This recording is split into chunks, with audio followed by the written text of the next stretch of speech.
7절입니다. 제가 호수절을 읽으면 짝수절을 함께 읽어주시면 좋겠습니다. 만군의 여호와가 이르노라. 너희 조상들의 날로부터 너희가 나의 규례를 떠나 지키지 아니하였도다. 그런즉 내게로 돌아오라. 그리하면 나도 너희에게로 돌아가리라 하였더니 너희가 이르기를 우리가 어떻게 하여야 돌아가리까 하는도다.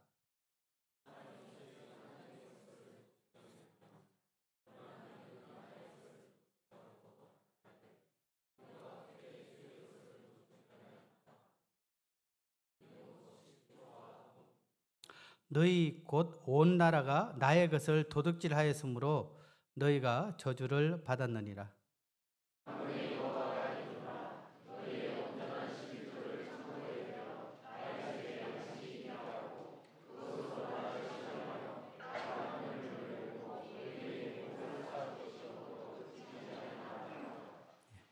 (11절입니다) 만군의 여호와가 이르노라. 내가 너희를 위하여 메뚜기를 금하여 너희 토지 소산을 먹어 없애지 못하게 하며 너희 밭에 포도나무 열매가 기한 전에 떨어지지 않게 하리니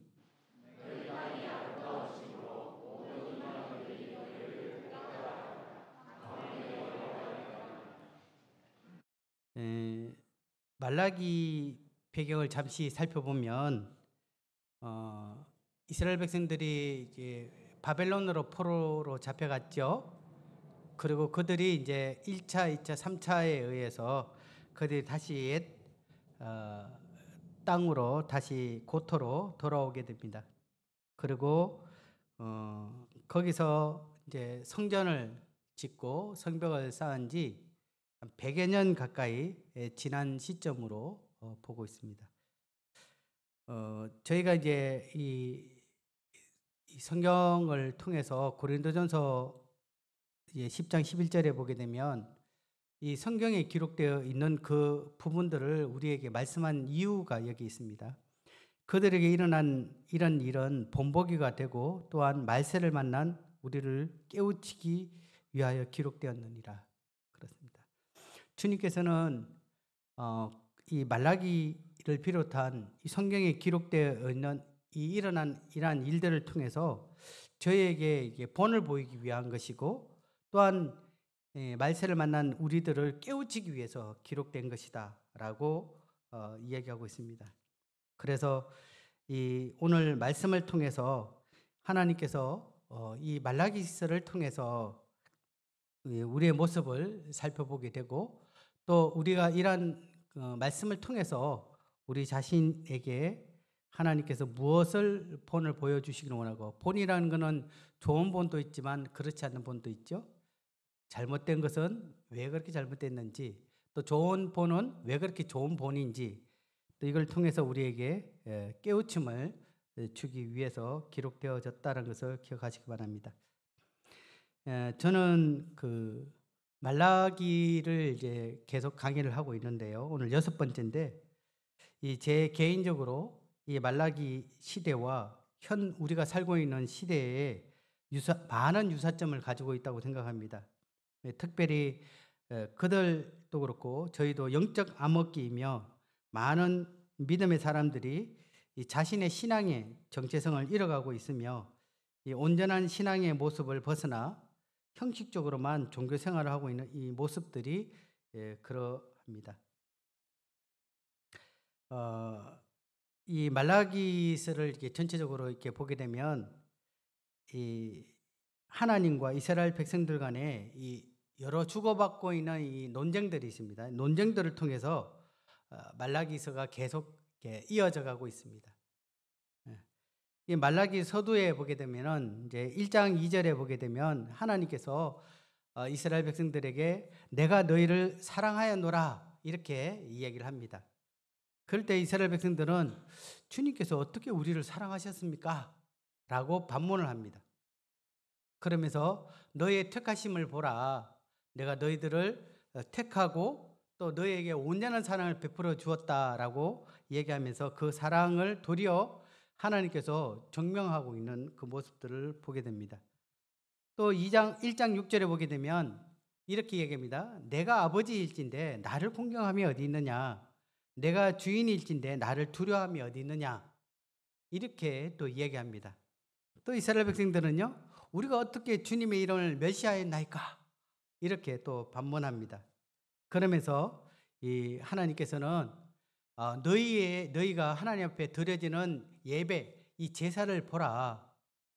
너희가 하나님 앞에 드려왔던 이 제사를 드릴 때 정말 흠없고 온전한 그러한 짐승을 하나님 앞에 양을 잡아 드려야 되는데 저는 것, 눈먼 것, 심지어 가치 없는 것들을 하나님 앞에 드렸고 또 심지어는 이렇게 하나님 앞에 제사 드리는 게 너무 번거롭다, 번페스럽다 라고 이야기하면서 이 예배에 대해 제사에 대해서 형식으로만 그래서 하나님께서 어떻게 했냐면 누가 성전문을 좀 닫아줄 자가 있었으면 좋겠다라고 얘기를 합니다. 또 백성들을 말씀 가운데 잘 인도해야 될 이 제사장들이 도리어 타락했고 또 그렇게 해서 그들의 입에는 하나님의 말씀이 없었고 또 율법을 가르치지만 치우쳐서 가르치고 또 편파적인 판결을 내려지면서 백성들이 율법의 말씀도 그렇고 제사장들을 신뢰하지 않는 그러한 어처구니 없는 일들이 일어났습니다. 도리어 그들을 하나님께로 온전하게 삶을 성결하도록 살아야 될 그것을 인도해야 될 제사장들이 그러한 영향으로 인해서 백성들이 더 하나님 앞에 범죄하게 되고 도리어 하나님을 이렇게 떠나는 그러한 일들이 일어나기도 합니다. 그 예로 당시에 유행했던 그 이혼이 이스라엘 백성들 가운데 일어났고 또 제사장들도 심지어 함께 결혼했던 어린 아내를 버리고 학대하면서 내어치고 이방 여인과 다시 재혼을 하게 됐고 또 그 이방 여인을 재혼함으로 인해서 그 이방 여인들이 섬기고 있는 그 신을 쫓는 그러한 일들이 말라기서에 일어났습니다. 아마 수요 집회에 계속 참석하고 계시는 성도님들은 아마 이와 같은 요약을 쉽게 이해하고 계시리라 생각합니다. 자, 이제 오늘 말라기 이제 3장 7절부터 하나님께서 이 시대에 살고 있는 우리에게 주시는 말씀들을 살펴보기를 원합니다. 7절에 보게 되면 하나님께서 이야기합니다.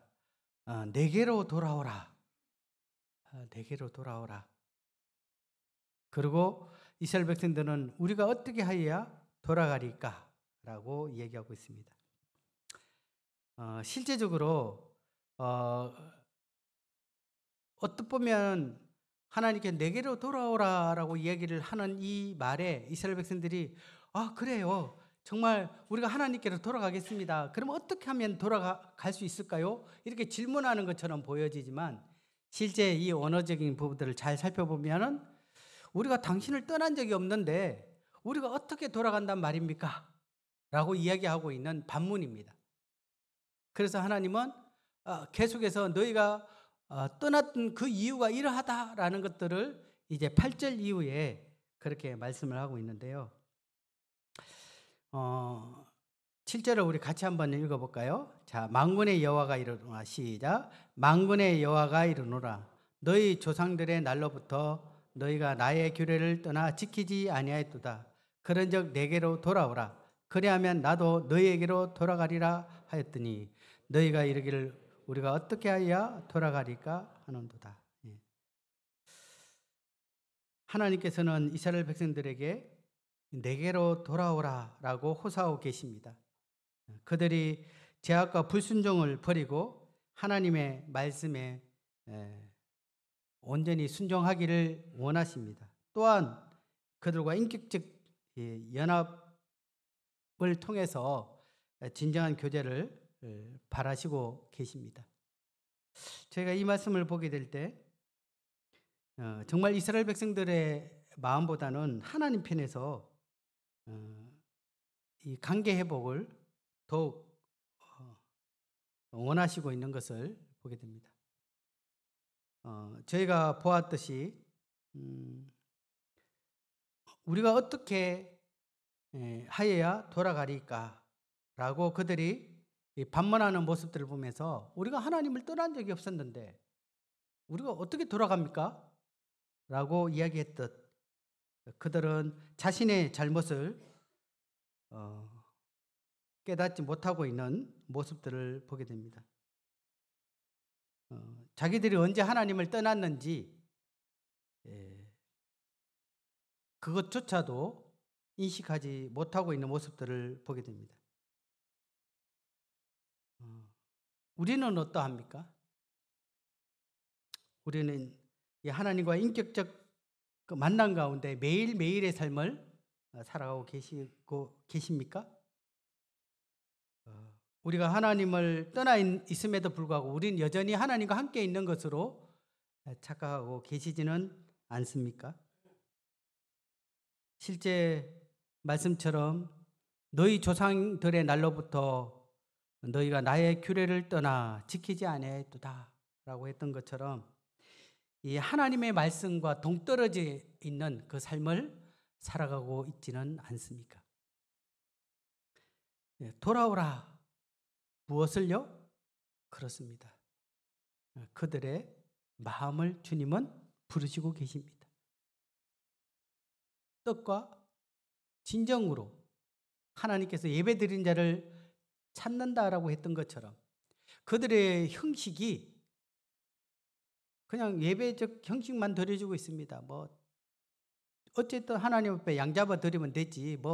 눈 멀고 다리 없고 병들고 하찮은 것이라도 상관없어.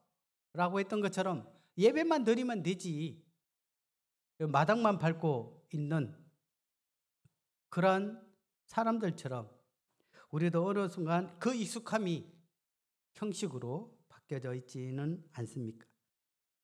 하나님께서는 여전히 지금도 우리에게 이 시간 말씀하고 있습니다. 내게로 돌아와라. 우리 함께 하자.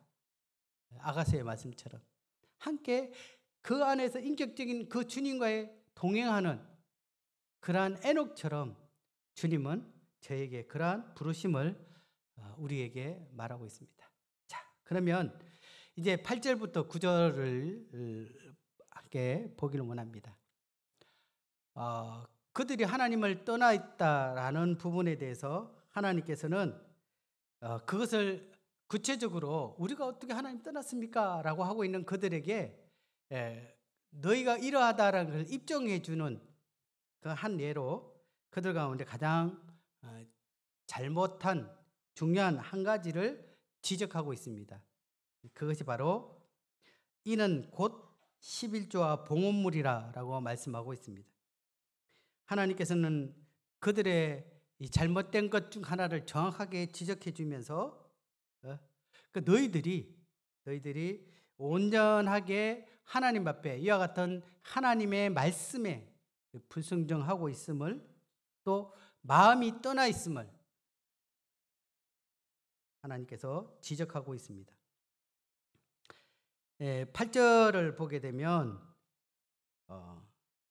사람이 어찌하여 하나님의 것을 도둑질하느냐라고 말씀하십니다.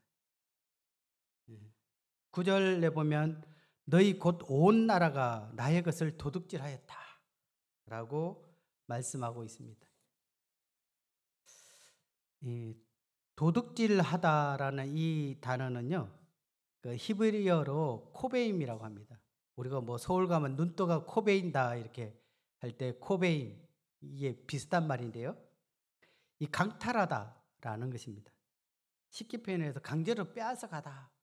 그냥 살짝 물건이 있는 거를 떨어진 걸 살짝 훔쳐가는 것이 아니라 손에 있는 것들을 강제로 빼앗아 가는 것처럼. 11조를 드리지 않는 것은 하나님의 소유를 훔치는 것을 넘어 빼앗는 행위라고 이야기하고 있습니다. 그래서 너희가 하나님으로부터 저주를 받았다라고 말씀하고 있습니다. 잠시 11조에 대해서 살펴보기를 원합니다. 처음 11조는요. 창세기 14장 17절부터 20절에 나와 있는데요. 이 전쟁에 승리한 아브라함이 평강의 왕인 멜기세덱에게 그의 핵등불을 10의 1을 감사의 표현으로 드리는 것이 기원이 되어 있습니다. 그리고 창세기 28장 20절에서 22절에 보게 되면 야곱이 하나님께 서원할 때 자신의 서원이 이루어지면 11조를 드리겠다 약속하는 장면이 또 있습니다. 그리고 하나님께서는 이 레위기, 민수기, 신명기를 통해서 모세의 율법에서 그것들을 규정하고 있습니다. 신명기를 한번 보시겠습니다. 신명기 14장 22절 제가 읽겠습니다. 너는 마땅히 매년 토지 소산의 11조를 드릴 것이며 내 하나님인 여호와 앞 곧 여호와께서 그의 이름을 두시려고 택하신 곳에서 내 곡식과 포도주와 기름의 11조를 먹으며 또 내 소와 양의 처음 난 것을 먹고 내 하나님 여호와 경외하기를 항상 배울 것이니라. 자, 29절을 같이 읽어보겠습니다. 너희 중에 시작. 너희 중에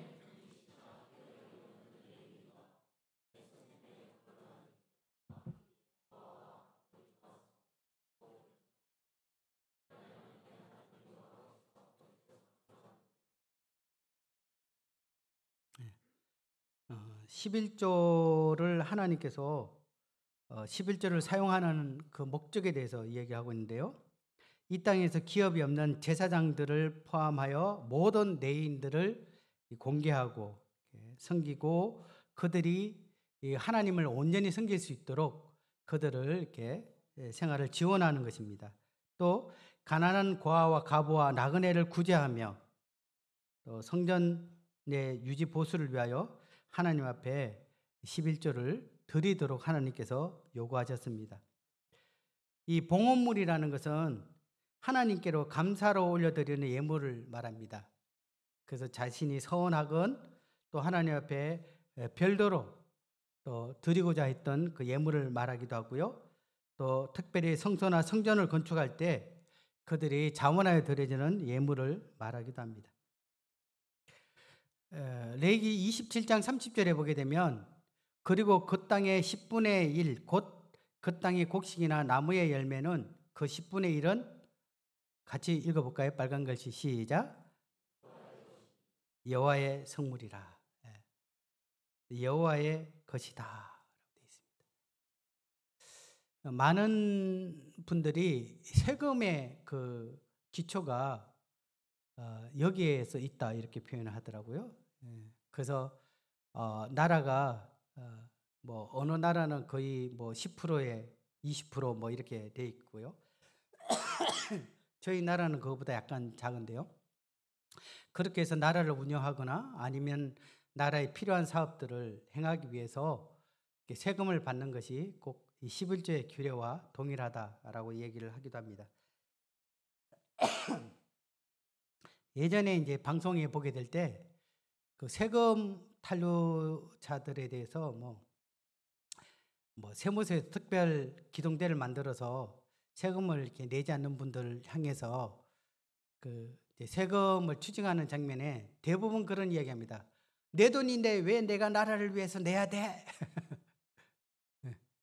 그렇게 얘기할 때 한참 설명을 하더라고. 이거는 국민의 의무입니다. 뭐 이렇게 얘기했는데 10분의 1은 주님이 말씀합니다. 이것은 여호와의 것이다. 이렇게 표현했습니다. 그래서 그들이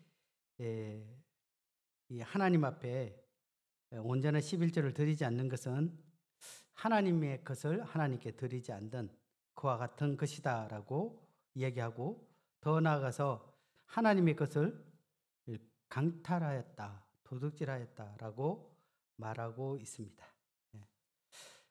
다시 8절에서 9절을 보게 되면 하나님의 것을 강탈하였다는 지적에 대해서 당시 이스라엘 백성들은 우리가 어떻게 주의 것을 도둑질하였나이까? 라고 얘기하고 있습니다. 자신이 그와 같은 일을 언제 저질렀느냐? 라고 표현하는 것이죠. 그와 같은 일을 결코 행하지 않았다. 도리어 하나님의 그 지적에 대해서 터무니없는 말을 하고 있다라고 이야기하고 있습니다. 저는 이 말씀을 보게 될 때 그들은 하나님 앞에 11조와 봉헌물을 드리지 않는 것이 잘못된 것이다라고 생각하지 않았습니다. 왜냐하면 온 나라가 그러했기에. 말라기와 지금 현 시대를 비교했을 때 비슷하다라고 했을 때 그 특징 중 하나가 영적 암흑기라고 제가 표현을 했습니다. 이 영적으로 어두워지면 하나님 앞에 명백하게 명백하게 죄를 지어도 그것이 죄라고 인식하지 못하고 있는 것과 동일합니다. 이것이 하나님 앞에 말씀에 규정되어 있음에도 불구하고 나만 그러는 것이 아니라 저들도 그렇지 않습니까? 라고 하면서 그것이 하나님의 마음을 아프게 한다는 것을 이스라엘 백성들도 깨닫지 못했고 현재 우리 또한 하나님 앞에 우리의 삶이 하나님의 마음을 아프게 하고 있다는 것조차도 느끼지 못하고 있는 우리의 모습을 또한 보게 됩니다. 자, 그러면 궁금한 것이 있습니다. 과거 구약 율법 시대에는 그러했지만 신약 시대에도 그러해야 됩니까? 더 나아가서 지금도 그러해야 됩니까? 이건 율법이 아닙니까? 이렇게 생각을 할 수도 있습니다. 예수님께서 이렇게 얘기했습니다. 마태복음 23장 23절 같이 한번 읽어보겠습니다. 화 있을진적 시작. 화 있을진적 외식하는 서기관들과 바리새인들이여.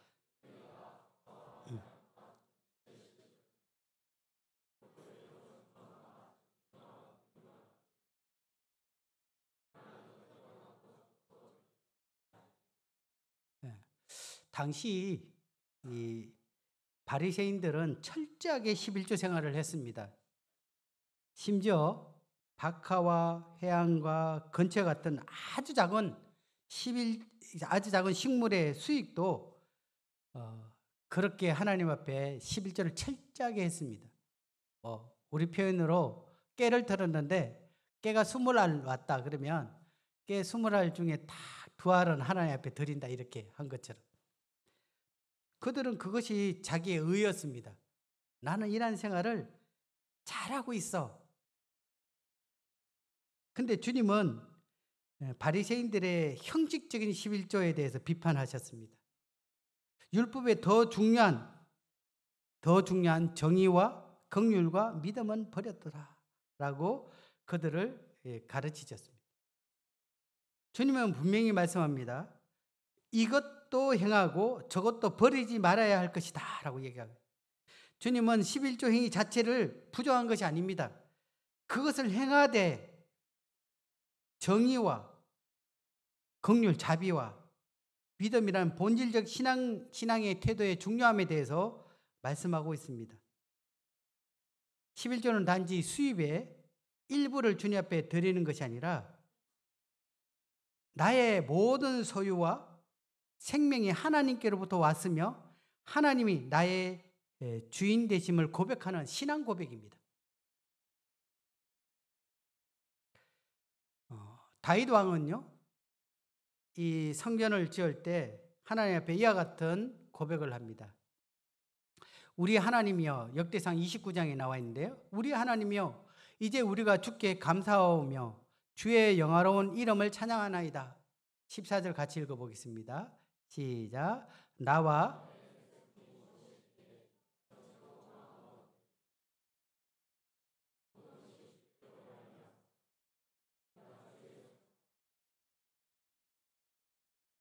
그렇습니다. 우리가 드려지는 이 11조와 연번은 모든 것이 주님으로부터 말미암았기에 우리가 주님의 손에서 받은 것을 주님께 드렸을 뿐입니다. 라고 하는 감사의 고백이며 예배 행위입니다. 실제 이 사도행전과 고린도 말씀을 보게 되면 이 초대교회의 모습을 보게 되면 신약 시대에는 이 구약의 의무적인 율법을 넘어 하나님의 은혜에 대한 감격으로 자원하여 기쁨으로 드렸던 것을 볼 수가 있습니다. 그들은 인색함으로나 억지로 하지 않았습니다. 절견했습니다. 그리고 하나님께서는 그들의 마음을 기쁘게 받으시고 그들에게 참 놀라운 은혜를 베푸셨던 것을 보게 됩니다. 온전한 11조는 물질의 주권이 하나님께 있음을 인정하는 믿음의 고백이며 감사와 헌신의 표현이고 예배적 행위입니다. 어떤 분이 이제 침례를 행할 때, 침례는 이제 우리가 물에 잠기잖아요. 저희 교회는 이제 침례복을 따로 준비를 하는데, 보통은 이제 저도 시골에 있을 때도 평상시에 이제 물에 들어갈 수 있는 옷을 입고 오십시오. 그렇게 얘기합니다. 어떤 분은 체육복을 입기도 하고, 어떤 분은 편한복을 입고 오기도 합니다. 근데 침례식을 이렇게 딱 행하려고 할 때 잠깐만요 이렇게 얘기해요. 왜요? 이렇게 하니까 호주머니에 지갑을 지금 넣었다고. 이 지갑이 물에 젖으면 안 되니까 지갑을 좀 빼야겠다고 이렇게. 저는 그렇게 얘기를 하지 않는데 옆에 분이 그렇게 얘기를 했습니다. 침례는 몸만 받는 것이 아니라 그 지갑도 받아야 된다. 침례가 뭡니까? 이제는 내가 아닌 주님으로 더불어. 이것이 의미지 않습니까? 이제는 내가 사는 것이 아니요 내 안에 계신 그리스도께서 사신 것이다. 이것이 침례의 고백이에요. 그와 같이 우리의 생각, 우리의 몸, 우리의 시간 뿐만 아니라 우리의 이 지갑도 하나님 앞에 이제는 내 것이 아닌 참 주님의 것임을 인정하고 또 그와 합당한 청지기로서 우리에게 맡겨진 거잖아요. 청지기로서의 그 삶을 감당하는 것이 이 바른 자세입니다. 다시 이 3장 10절을 보게 됩니다. 3장 10절 만군의 여호와가 이르노라 너희의 온전한 11조를 이렇게 표현하고 있습니다. 이 온전한 11조라는 것은 이 정확한 계산에 의한 소득의 11조라는 의미보다는 이 모든 소득물의 11조라는 의미를 포함하고 있습니다. 계산기 두들겨 가서 뭐 1,000원인데 뭐 100원 이런 의미보다는 우리의 모든 삶 가운데 하나님이 주신 것에 대해서 이 감사를 드려지는 그 모든 삶의 영역을 포함하고 있습니다. 또한 온전한 11조라는 의미는 하나님의 것으로 구별되는 11조 가운데 조금이라도 사적 용도로 써서는 안 된다는 의미도 포함되어 있습니다. 하나님의 것은 하나님께서 알아서. 이것이 온전한 11조의 의미 중에 하나입니다. 주님께서 이렇게 얘기합니다. 그것으로 나를 시험하여 보라. 사람이 결코 하나님을 시험해서는 안 되죠. 하나님 살아있나? 없나? 절대자여 창조주신 하나님 그 자신을 피조물에 불과한 저희가 하나님을 시험한다는 것은 있을 수 없습니다. 하지만 하나님께서는 이 11절을 통해서 자신을 시험하라는 말씀을 하십니다. 이것은 하나님의 말씀을 지키면 하나님이 그들에게 약속해 주신 대로 주실 것을 확인해 보라는 그런 의미입니다. 온전한 11조를 드리지 않는 분들은 하나님께서 얼마나 신실하신 분인지 또 하나님께서 넘치도록 은혜를 우리에게 주시는 분인지를 체험하지도 알지도 못할 것입니다. 혹 우리 가운데 이러한 경험이 없다면 오늘 하나님께서 그것으로 나를 시험하여 보라라고 했던 하나님의 그 확고한 약속에 여러분들은 결단해 보실 필요가 있습니다. 우리가 하나님이 어떠한 분인지 몸소 그것을 체험하기 위해서 하나님의 말씀을 듣고 온전히 순종하게 되면 말씀대로 내가 하늘 문을 열고 너희에게 복을 쌓을 것이 없도록 붙지 아니하냐 보라라고 했던 하나님의 그 신실하심과 또 그 은혜를 이 삶을 통해서 우리는 그분의 약속을 경험하게 될 것입니다. 제가 온전한 11조를 이렇게 글을 이렇게 치는데 잘못 쳐서 옹졸한 11조를 이렇게 쳤더라고요. 그러면서 저도 모르게 선웃음이 나왔습니다. 옹졸한 11조가 뭡니까? 이걸 또 이렇게 뭔가 억지, 인색, 뭔가 불편한 마음을 갖고 들어지는 그러한 자세를 표현하고 있죠. 그것이 아니라 온전한 11조, 나의 모든 것이 주님의 것이었습니다 라는 기쁨으로 드려지는 그 11조를 이야기합니다. 아마 옹졸한 11조를 드리면서 하나님 앞에 시험하게 보면 하나님도 옹졸하게 돕지는 않겠지만 하나님 마음이 기쁘지는 않을 것 같습니다. 이제 마지막 절에 해당되네요. 11절, 12절을 우리가 같이 한번 읽어보겠습니다. 제가 11절 읽고 12절을 읽어보시면 되겠네요. 11절을 먼저 읽겠습니다. 만군의 여호와가 이르노라 내가 너희를 위하여 메뚜기를 금하여 너희 토지 소산을 먹어 없애지 못하게 하며 너희 밭에 포도나무 열매가 기한 전에 떨어지지 않게 하리니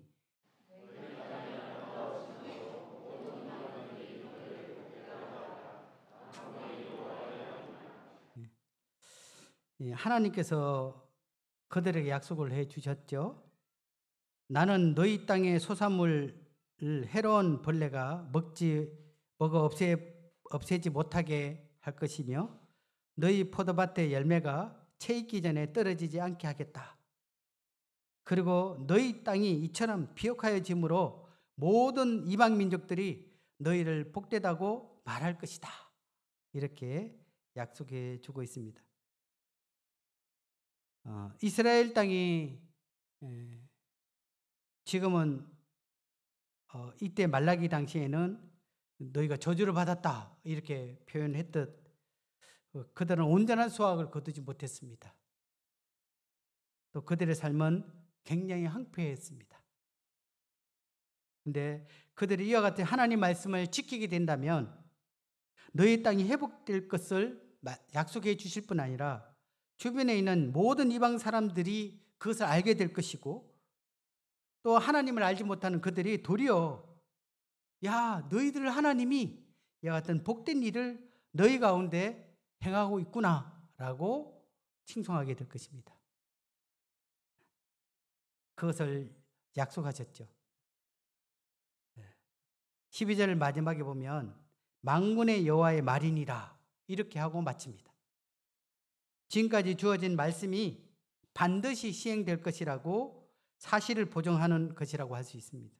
마치 중요한 문서 제일 마지막에 작성자가 직접 서명하여 그 사실을 보증하고 그것을 인정하는 것과 같습니다. 만군의 여호와, 하늘과 땅의 모든 권세를 소유하신 절대 주권자 되신 하나님께서 이 말씀이 반드시 그대로 성취될 것을 자신의 이름을 걸고 약속해 주셨습니다. 이거보다 더 명확한 약속이 있을까요? 하지만 이스라엘 백성들은 그 규례를 지키지 않으므로 하나님의 은혜와 축복을 그 통로를 그들은 막아버렸고 도리어 저주의 삶을 살게 된 것을 우리에게 교훈해 주고 있습니다. 이제 신약성경 고린도후서 8장 1절부터 5절 말씀을 함께 보시고 말씀을 정리하도록 하겠습니다. 고린도후서 8장 1절부터 5절입니다. 저와 교독으로 한번 읽어보겠습니다. 여기에 이제 마게도냐, 빌립보 이 지역에 있는 지역인데요. 교회들이 있습니다. 마게도냐 교회들이 어떻게 하나님 앞에 그들이 이러한 생활을 했는지를 우리가 교훈을 얻을 수 있으면 좋겠습니다. 저와 교독으로 한번 읽겠습니다. 제가 1절을 읽겠습니다. 형제들아 하나님께서 마게도냐 교회들에게 주신 은혜를 우리가 너희에게 알리노니.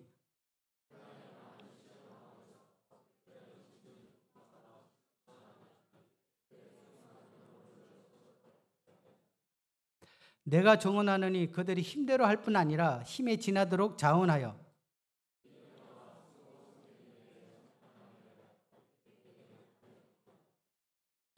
우리가 바라던 것뿐 아니라 그들이 먼저 자신을 주께 드리고 또 하나님의 뜻을 따라 우리에게 주었도다.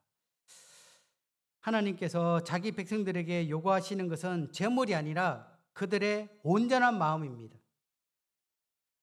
하나님께서 이 이스라엘 백성들에게 재물을 요구하시고자 했다면 겨우 11조만 요구하셨겠습니까?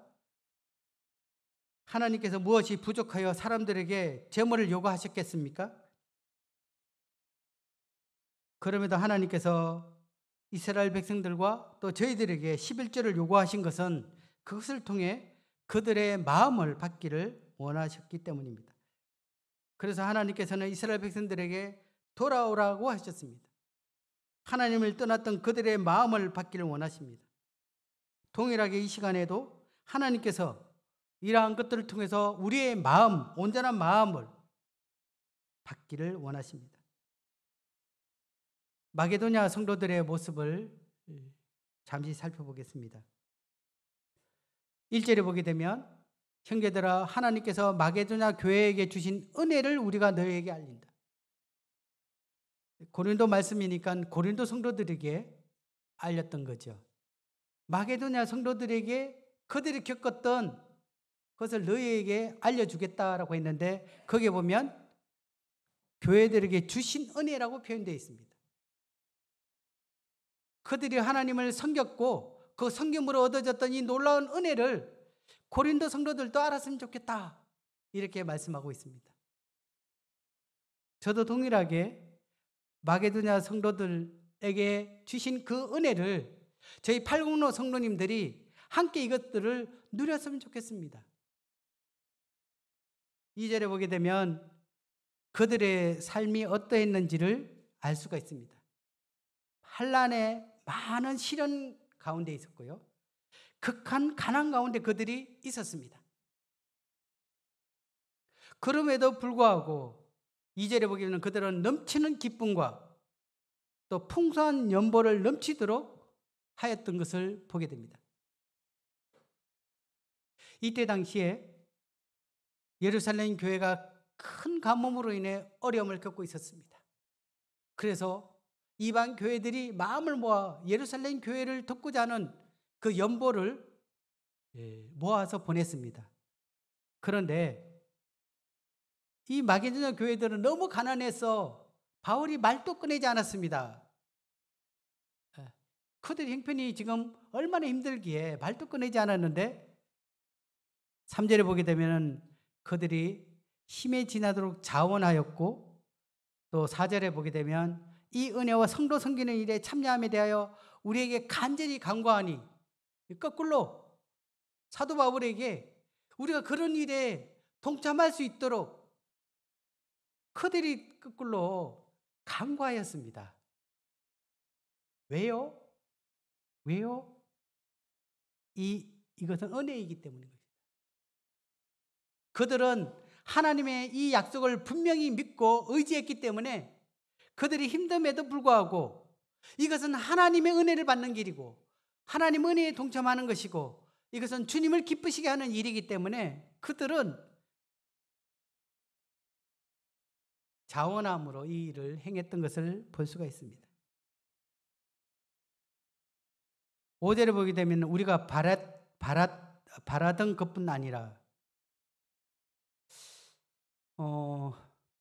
크게 기대하지 않았던 것 같아요. 그들의 형편이 어떠한지 알았으니까. 그런데 그들은 그 이상으로 풍성하게 그들의 힘대로 할 뿐 아니라 힘에 지나도록 자원했던 모습들을 볼 수가 있습니다. 저는 11조와 이 연보는 5절에 그 답이 있다고 생각합니다. 그들이 먼저 자신을 주께 드리고 또 하나님의 뜻을 따라 우리에게 주었도다. 하나님의 뜻은 하나님이 우리에게 주신 오늘 함께 들었던 약속일 것입니다. 또한 그들은 먼저 자신을 주님께 드린 것입니다. 자기 일부분을 주님 앞에 드려진 것이 아니라 자기 자신을 주님 앞에 온전히 드렸습니다. 저 또한 지금껏 주님 앞에 시골에 살 때는 그런 기도를 했습니다. 주님, 여기에 있는 성도님들보다 제가 가장 많이 주님 앞에 드릴 수 있도록 주님 은혜를 베풀어 주십시오.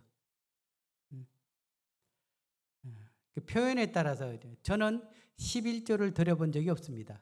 이게 굉장히 그러면 사역하는 형제님이 11조를 안 드렸네. 그게 아니라 저는 10의 1의 이상으로 주님 앞에 늘 기도하였습니다.